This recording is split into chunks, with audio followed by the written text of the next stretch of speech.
Bien le bonjour et merci de passer par ici. Dans les épisodes précédents, il était question de photographie argentique, puis de photographie de rue.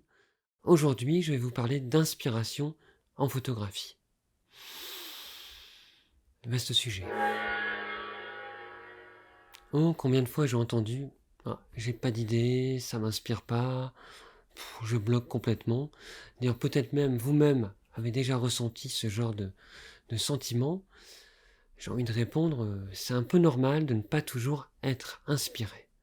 Il faut bien comprendre que la photographie est un moyen d'expression et qu'on n'a pas forcément envie de s'exprimer sur tout, ou en tous les cas, on n'est pas toujours aussi loquace sur un sujet que sur un autre. Si vous me découvrez ici, je me présente, Gildas Le Petit Castel, auteur photographe, également enseignant formateur. Je suis l'auteur de nombreuses monographies et des guides pour les éditions Erol, dont l'inspiration en photographie.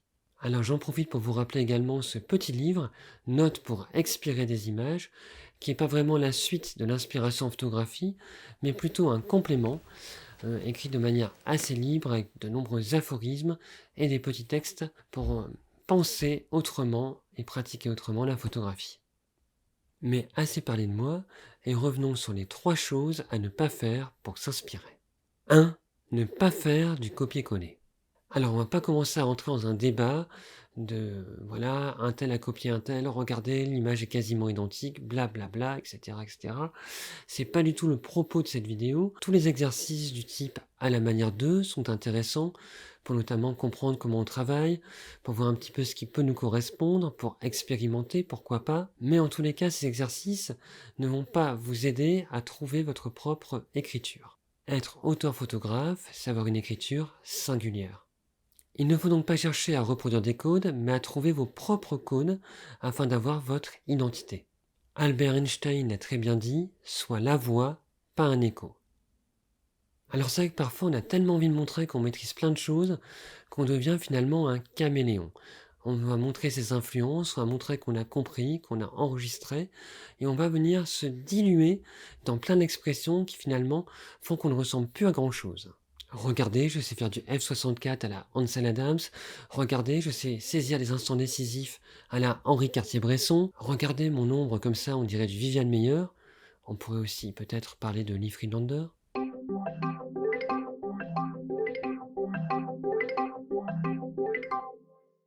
Bref, il n'y a aucun intérêt à savoir tout faire ou tout maîtriser, sauf à vous perdre et ne plus avoir d'identité. Et c'est bien souvent dans ce contexte-là qu'on a un blocage et qu'on ne trouve plus la fameuse inspiration. Comme s'il fallait tout le temps se renouveler. Henri Matisse disait « Je suis fait de tout ce que j'ai vu ».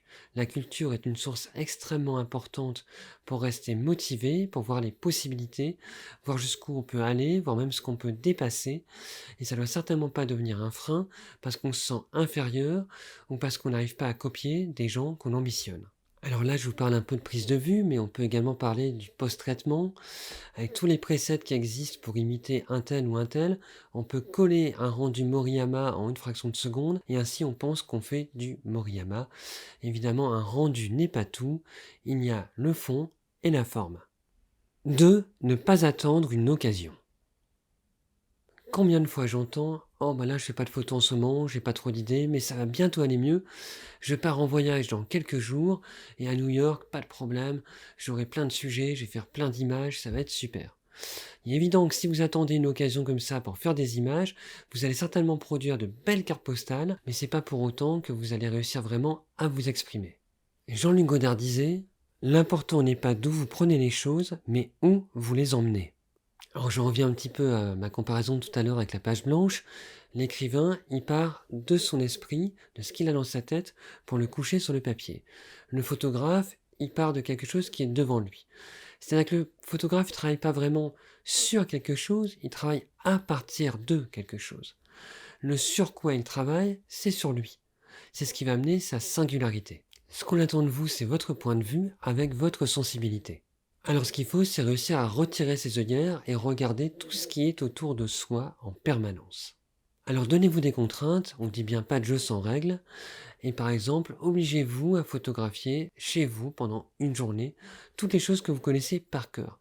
Creusez le double, le triple fond des choses. Épuisez votre quotidien avant qu'il ne vous épuise et vous fasse rentrer dans la routine. La routine, c'est vous qui la perpétuez. Donc n'attendez pas une sortie avec un club, les vacances ou je ne sais quoi pour aller prendre des images. Gardez l'appareil près de vous et même lorsque vous ne l'avez pas, imaginez, cadrez avec votre regard. Peut-être qu'en vous disant tiens, ça aurait fait une bonne image, vous allez finir par vraiment les prendre. 3. Ne pas orienter son travail pour plaire. Bien souvent, le fait qu'on ait un blocage, plus d'idées, pas trop d'inspiration, vient du fait qu'on partage des images qui n'ont pas vraiment beaucoup de retour. Les réseaux nous laissent souvent dans l'incertitude, dans la solitude. Ce n'est en aucun cas le nombre de likes qui fait qu'une image est bonne ou pas. Évitez de vous formaliser, évitez de vous bloquer avec ça, et continuez à partager les images qui vous semblent, pour vous, importantes. Chercher à être à la mode n'est pas souvent une bonne idée. En effet, en allant puiser dans ce qui ramène des likes ou des émoticônes stupéfaites, en cherchant à créer du buzz, vous n'allez pas être sincère.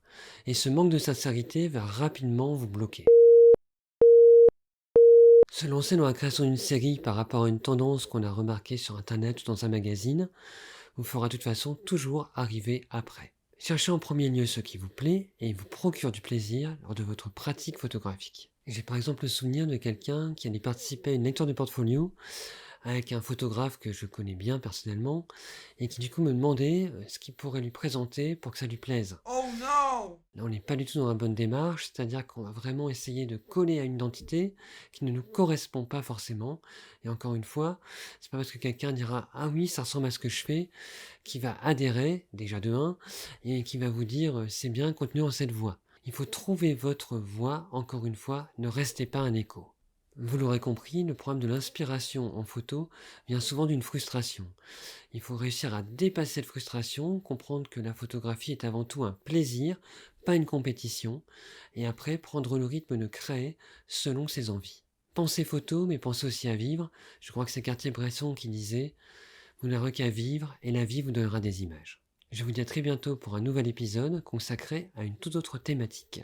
En attendant, restez curieux, regardez des films, écoutez de la musique, plongez-vous dans les livres, n'ayez pas peur, tout cela vous donnera uniquement des envies.